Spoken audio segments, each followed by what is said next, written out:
আমু কি নিয়ে আইছেন?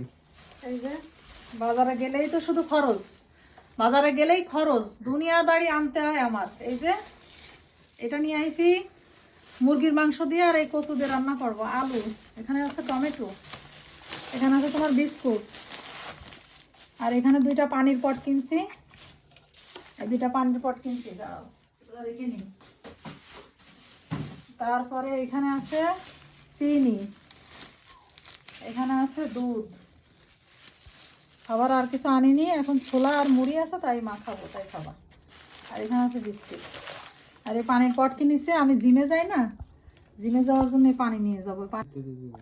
আর এই যে ডিম, আর এই যে ডিম, দুধ ডিম তো সব সময় আনা লাগে। আনা লাগে। জিমের থেকে আসার পথেই বাজার করা লাগে প্রতিদিন, এটা ওটা আনা লাগে, এই যে খরচ। এই নাও, এই হচ্ছে ডিম রাখলাম, ডিম নিয়ে আসছি 10টা।